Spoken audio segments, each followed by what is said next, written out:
কি বন্ধুরা, তোমরা ডিম সেদ্ধ দেখে ভিডিওটা সরিয়ে চলে যাচ্ছ? একদম না। দেখো, আজকে আমি বানাচ্ছি এগ চিলি। তো এগ চিলি কীভাবে বানালাম সেটাই তোমাদের সাথে শেয়ার করছি। প্রথমে আমি দেখো এগ চিলি বানানোর জন্য 5টা ডিম নিয়ে আমি সেদ্ধ বসিয়ে দিয়েছি। তো একদম হাফ বয়েলও করছি না, আবার একদম খুব সেদ্ধও করছি না, মাঝারি।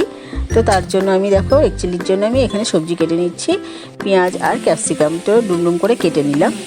এই ফাঁকে আমার ডিমও সেদ্ধ হয়ে গেছে। দেখো ডিম সেদ্ধ আমি ছুলেও নিয়েছি।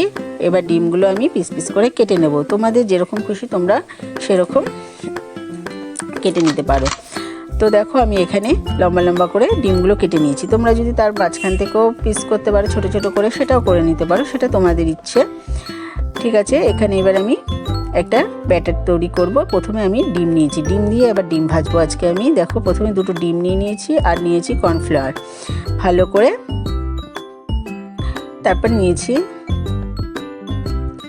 আদা রসুন পেস্ট, তারপর দেবো গোলমরিচ গুঁড়ো আর স্বাদ মতো নুন।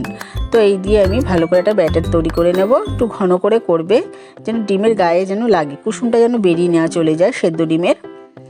তো দেখো এখানে এবার আমি ভালো করে ব্যাটারটা গুলে নেব। এখানে ব্যাটারটা গুলতে গুলতে এখানে আমি তেলও বসিয়ে দিয়েছি কড়াইতে, তেলটা গরম হচ্ছে। তো ভিডিওটা অবশ্যই তোমরা পুরো দেখো। দেখো আমার ব্যাটারটা তৈরি হয়ে গেছে। এবার আমি একটা একটা করে ডিমের পকোড়া ভেজে নেব। ডিম দিয়ে ডিম ভাজি। দেখো এবার আমি ডিম দিয়ে ডিম ভেজে নিচ্ছি।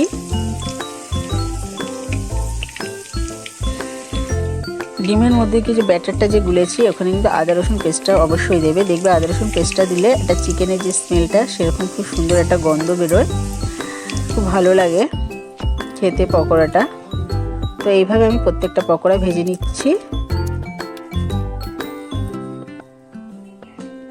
দেখো কত সুন্দর পকোড়াটা হয়েছে। এটা কিন্তু একদম আমার মন থেকে বানানো।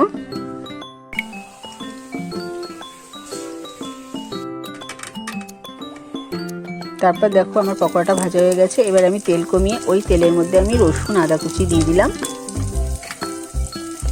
রসুন আদা কুচিটা একটু ভাজা ভাজা হলে তারপরে আমি সবজিগুলো দিয়ে দেবো। পেঁয়াজ আর ক্যাপসিকামের টুকরোটা দিয়ে দেবো। তোমাদের যদি ভালো লেগে থাকে অবশ্যই লাইক কমেন্ট করবে। আর আমাদের চ্যানেলটা যদি কেউ এখনও সাবস্ক্রাইব করে না থাকো, প্লিজ সাবস্ক্রাইব করে দিও। আর আমার ফেসবুক পেজটাও তোমরা কেউ ফলো করতে ভুলো না। দেখো এবার টুকরো করা পেঁয়াজ আর ক্যাপসিকামটাও দিয়ে দিলাম।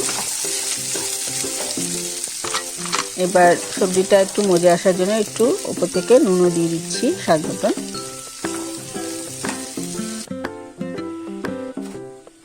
দেখো সবজিটাও এদিকে মজে এসছে। এবার আমি কয়েক টুকরো কাঁচা লঙ্কা দিয়ে দিলাম। তারপর আমি এগ চিলি করার জন্য আমি এখানে একটা সস তৈরি করে নিচ্ছি। এখানে নিচ্ছি সয়া সস, এটা নিচ্ছি চিলি সস, সয়া সস আর টমেটো সস। তো 3টে সস একবারে ভালো করে মিক্স করে নেব।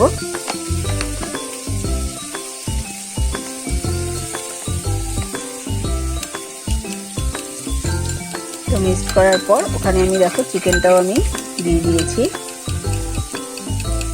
চিকেন আর সস মিশিয়ে যেভাবে চিলি চিকেন করে সেভাবে দিয়ে তারপর ওপর থেকে একটু জলে গুলে একটু কর্নফ্লাওয়ার দিয়ে দিলাম। তো আমার রেডি হয়ে গেল এগ চিলি। তো এগ চিলি কেমন হয়েছে অবশ্যই তোমরা কমেন্ট করে জানাবে। ভালো লাগলে লাইক করবে।